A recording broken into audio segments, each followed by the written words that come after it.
Alright, Chef, I'm gonna need you to come off of the roof. We got a bunch of news that just came in today.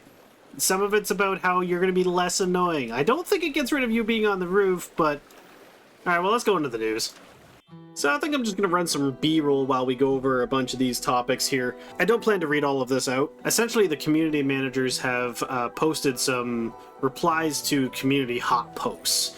So the first topic is removing collision from summoned deviations in your base, so guys like the chef pushing you around whenever they're trying to cook and do other weird stuff.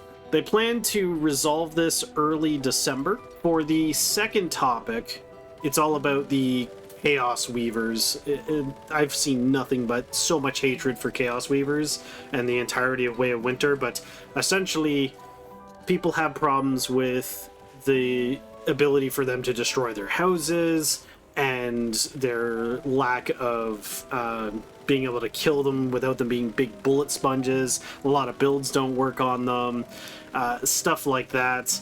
Let's just say the general public does not like them because they're just not worth it.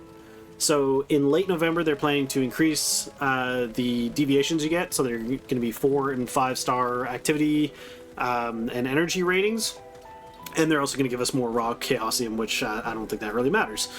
In December, though, they are planning on putting in a location warning feature. So if you build near one of their spawn radiuses, it'll just warn you that, hey, this is a bad place to build. Are you sure?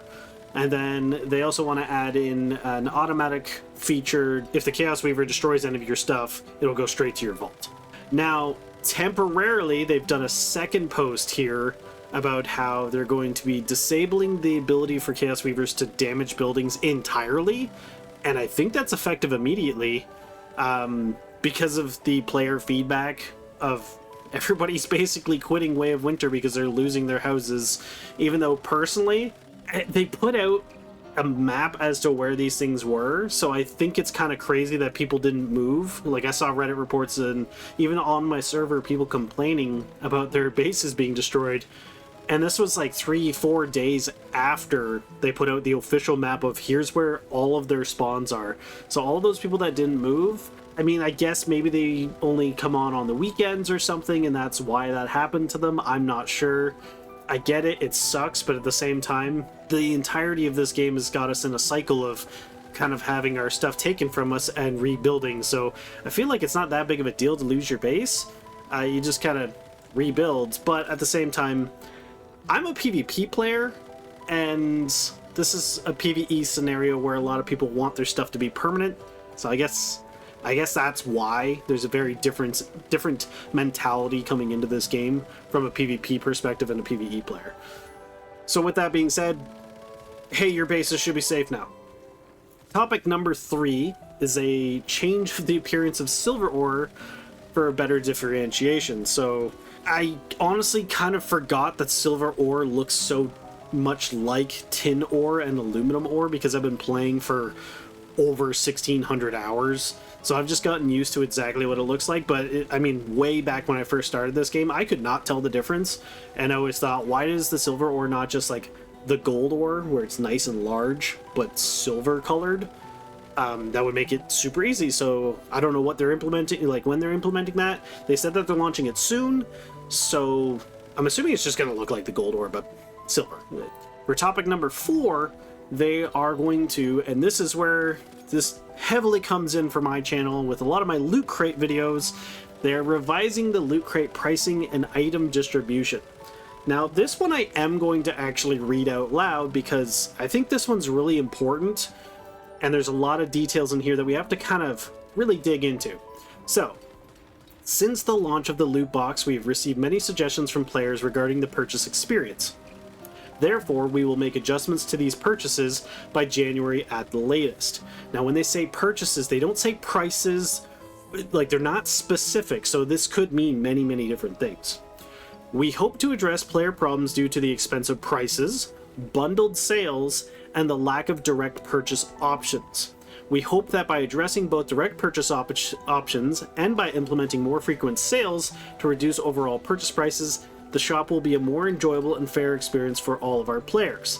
We will have more information regarding talk soon, yada yada yada. So, what does this mean? Well, they kind of made it very open-ended. the only thing that we know here is that they're going to make adjustments by January at the latest. But they mention pricing, they mention bundles, they mention lack of direct purchase options. So, like, are they going to actually address all of these things? Are the loot crates going to suddenly not be up to $600? Not always be $150, maybe even less, maybe something that we can actually afford? But when they say bundled sales, it makes me think about how a lot of your items are forcibly in there, and you may not want half of the stuff in the loot crate, but you're kind of forced to get them. So maybe that's what they mean by bundled. I'm not 100% sure. And then the lack of direct purchase options, I mean, that's pretty obvious. We can't direct purchase pretty much anything in there unless you're using the fragments, and that requires you to be all in on the system anyway.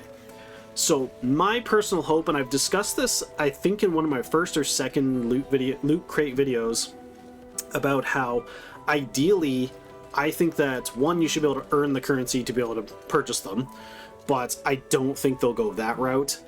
But what I am hoping that they do is make it so that the bundles are there and you have the option to do the gamble at a lower price than it currently is, ideally, because it's an exorbitant amount of money to get the stuff in there.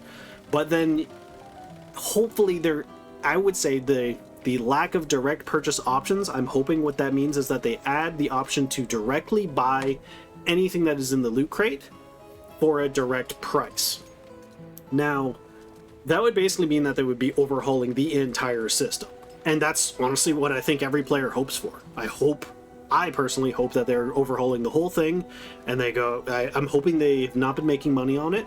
I hope it's been going very poorly, and just the amount of reception that they've gotten in the community. Obviously, the reason that they've said something is that people are very negative about this. So let's hope that that's what they're doing, is that maybe they're adding in some of these things. So as soon as they do a big change to that, I'm going to be covering it like I always do with the loot crates. We'll explain the new system. We'll make sure that they're not trying to scam us in the background with how they've changed something and then, made it better, and then walk the usual one step forward, two steps backwards that they have done in the past.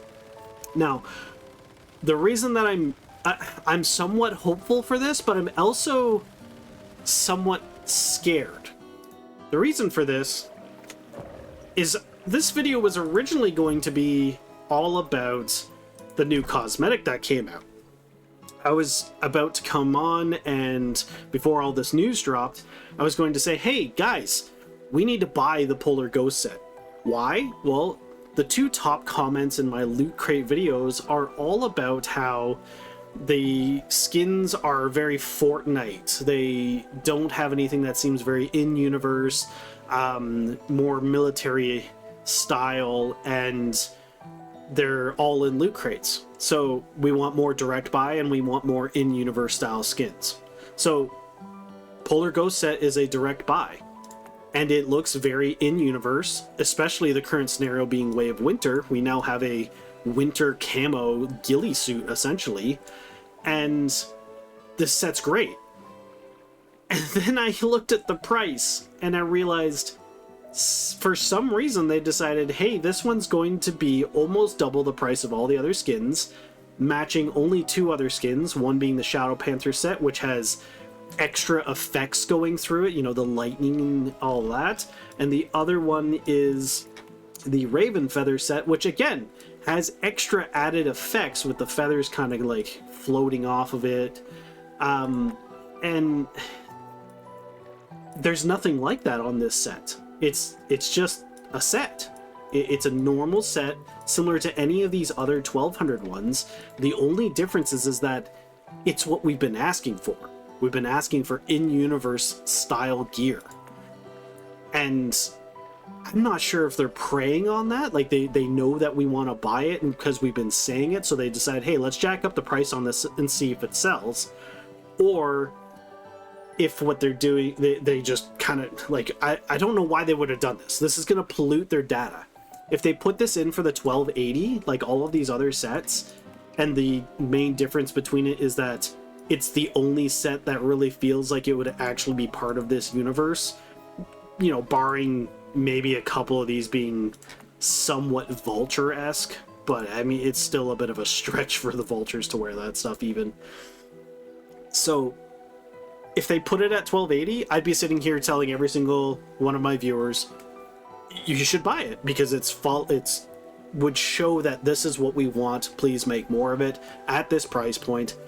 But now they've jacked this one up for no reason, and I don't understand why. Like, if you understand why this is almost twice as expensive and it's the same as the other one, these other ones with special effects, and I'm not catching it in the preview here, let me know in the comments, because I don't see anything special that makes this worth a $30. But $30, I've said this in the last Loot Crate video about how this Loot Crate, this skin here, this to me is worth 30 bucks. I'd spend 30 bucks on this any day. But I'm not going to spend 30 bucks on this set. There's nothing special about it. Like, this is a $15 skin. The 1280, like, put it for 1280, just like all the other 1280s that look basically similar, where it's a good skin, but it doesn't have special effects or anything on it, like the Shadow Panther, etc. So it's like, I just essentially rant over. That's all I got on that one.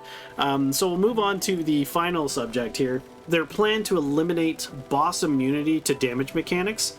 There's apparently working on this issue, and Chaosweavers are their top priority for that.